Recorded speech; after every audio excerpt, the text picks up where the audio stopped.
Okay, so before anyone comes at me screaming clickbait or anything like that, I just want to be abundantly clear that the topic of this video, the question of whether there is an impending errata for the 2024 Player's Handbook, is part of an ongoing and larger scale discussion that is happening on Reddit, various Discord servers, YouTube comments, and just within the D&D community more broadly. This is not me just making stuff up for clicks. It's a genuinely interesting conversation that is happening right now that I think is worth talking about a bit more, because I do think that there is a little bit of confusion and some misconceptions floating around as well. I'm also very well aware that when most people say a day one errata, they don't necessarily expect that there will be a day one errata, but rather that there will be things in the books that require an errata as of day one. I am getting incredibly close to my goal of 10,000 subscribers by the time that the 2024 PHB releases on September 17th, so if you'd like to help me on this quest and to have me stop begging, a sub to the channel would truly mean a lot. Also, as always, a massive thank you to all of my members, but especially to my newest member, Peter, in the Veteran tier, and Julian, Carell, and Finiki in the Champion tier. So, at the time of writing, the official release date for the 2024 Player's Handbook is only a few weeks away on September 17th. However, people who pre-purchase the books and are D&D Beyond subscribers will be getting early access as of September 3rd, which is just a week away at this point. So, it won't be long until the book is fully in the hands of the public.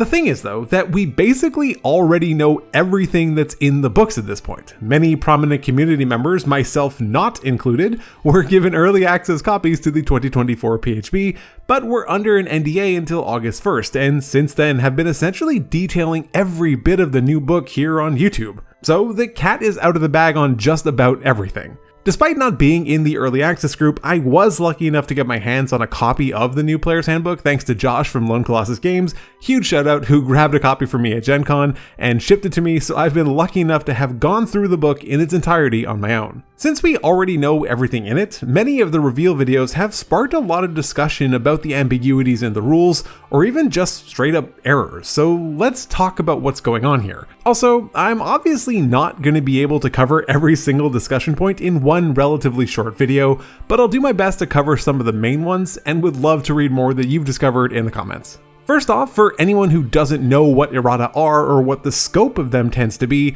let's quickly go over that. The point of errata in Dungeons & Dragons is to accomplish one of two things. Sometimes both, but usually it's just one.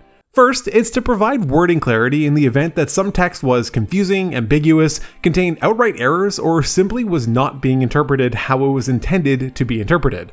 Examples of this include the Monk's Deflect Missiles feature, which in its first publication of the 2014 Player's Handbook did not indicate the range that the deflected attacks would have. This was clarified in the first errata, which came out in 2015, and stated that the range would be 2060. Or the original published version of the Grappler feat, which provided that creatures one size larger than you don't automatically succeed on checks to escape your grapple.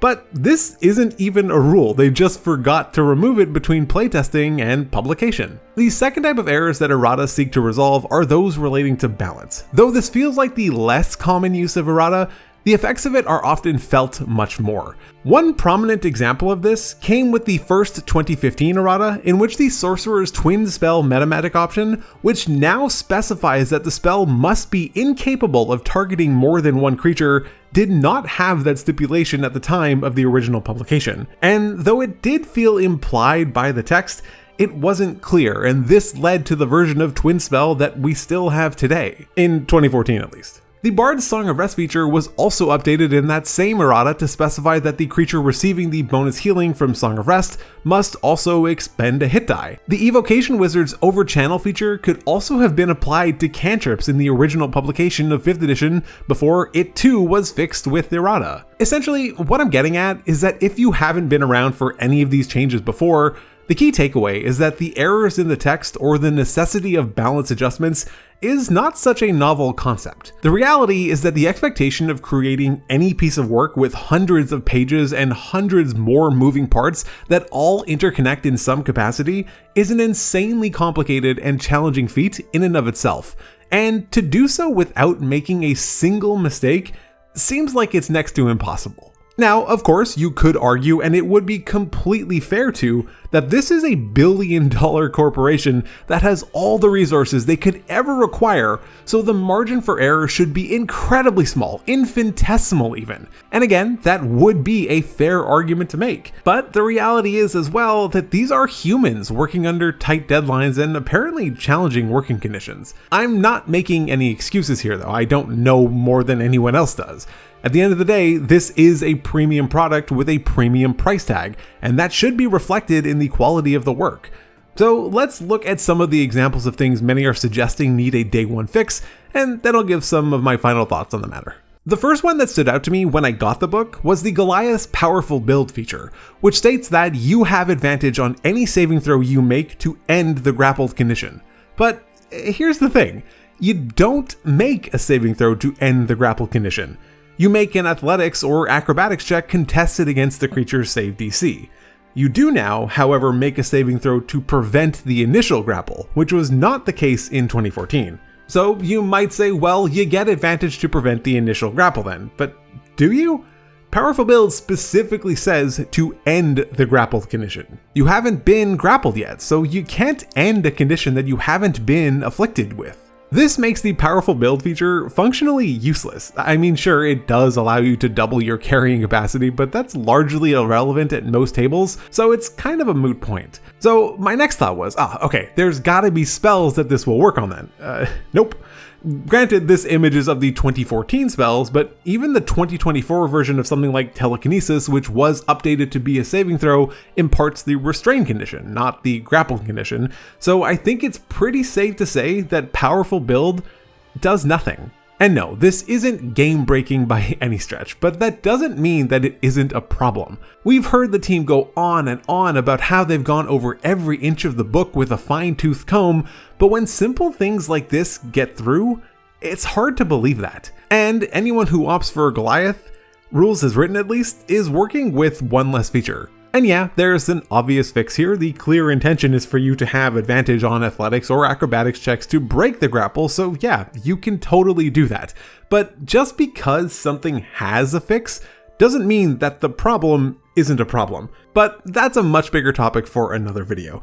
In any case, this common trend will repeat itself, so I don't need to hear about it. Next is the Grappler feat, which has the section Fast Wrestler, which reads, your speed isn't halved when you move a creature grappled by you if the creature is your size or smaller. But as defined in the grappled condition, your speed isn't halved when moving a creature that you're grappling. Your movement simply costs 1 extra foot per foot of movement. The difference between having your speed and costing 1 extra foot might seem trivial and insignificant, but it can actually matter greatly in certain circumstances. It's very important to remember the distinction between speed and movement. Speed is how far you can move.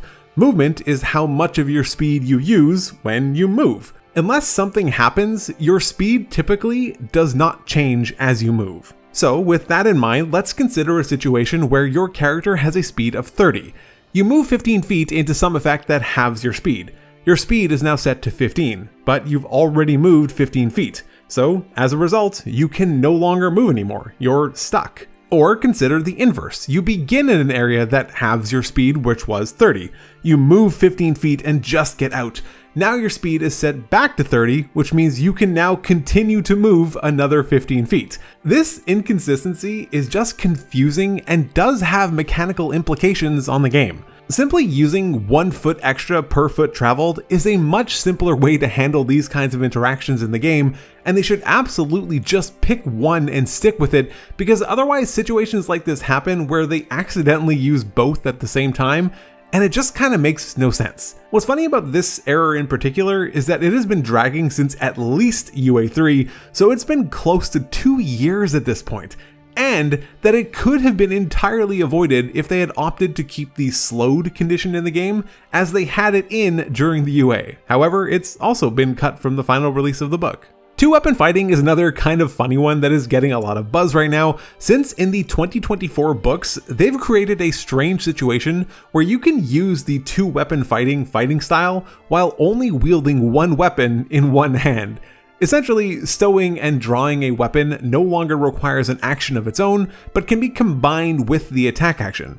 So you are now able to, for example, attack with a weapon, stow that weapon, draw another one, and attack again to receive the benefit of two-weapon fighting, since the requirement to wield one weapon in each hand has been removed. Now, technically, this is still two-weapon fighting. You are fighting with two weapons, just not at the same time.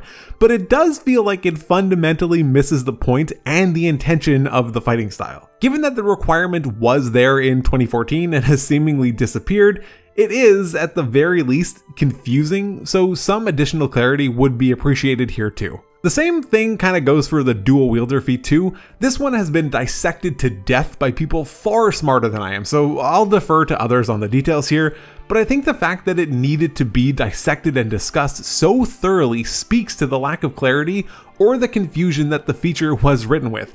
This one definitely needs some rewording. The last two things I'll bring up here are some spells, and if you've been paying attention since the Unearthed Arcana process, you probably know already where this is heading. Say it with me. Shield. Oh no, actually that didn't get touched at all. Conjure minor elementals. This thing is just busted. At least the upscaling on it is. And the crazy thing is it also was during the playtest, and I don't think I saw a single person not mention how insanely powerful this is to upcast. While it's active, the spell lets you deal an extra 2d8 damage on any attack that you make. Not once per turn, not on your first attack, any attack. The sheer potency of this is completely unhinged and can just get bananas when comboed with something like extra attack on a Bladesinger wizard or an Eldritch Knight fighter, which conveniently you would already have by the time that you can select this spell. If you're attacking twice in a turn without upcasting this, you're looking at 4d8 extra damage on top of some difficult terrain. But this also works for any potential opportunity attack, since again, it works on any attack. But the real value here is upcasting. Even just upcasting this once gives you an extra 8d8 damage across two attacks. It's just crazy how fast this scales. I have to imagine that this balance pass was just somehow missed, as this should not be dealing an extra 2d8 on an upcast. It really should just be 1d8. Speaking of missed passes, the same thing goes for Conjure Woodland Beings, which in UA8 was mistakenly listed as a 5th level spell. In the 2024 PHB though, the spell was correctly reverted to 4th level. However, the upcast text was seemingly missed, and it states that you only get upcasting beyond 5th level. While I suppose this technically could have been intended, I do think it would be the only spell in the game that would skip its first level of upcasting and then continue normally. I think the more likely interpretation here is that they just forgot to update the text. Yes, other spells like Spiritual Weapon have off-level scaling, but this isn't that either. So in regard to all of the things that I've mentioned here, yeah, I can see there being a very reasonable case for an errata. I don't think it's going to happen on day one, if for no other reason that it could potentially hurt their sales to some degree at least, but I wouldn't be surprised if within 6 months to a year, we see some fixes posted for most of these things, if not all and more. Many of them feel like genuine mistakes and or oversights that were made during the development process. Also, it's worth mentioning that since the acquisition of D&D Beyond, the distribution mechanism for Errata has become much more streamlined, since anyone using the digital books will just get the new updated version automatically, and PDF availability for those using physical copies will also likely be easier to find. Beyond the problems that I've already mentioned though, there's some other things that I see some discussions of and complaints about that I don't think are necessarily mistakes or even qualify for something that will receive a change. To me, a lot of these are just intentional design decisions that people might disagree with or don't like, and that's fair. I'm not trying to yuck someone else's yum, but I wouldn't be holding my breath on seeing opportunity attacks being reverted, for example. For those not aware, in 2024, opportunity attacks no longer require a hostile creature and can instead now be made when any creature leaves your melee range.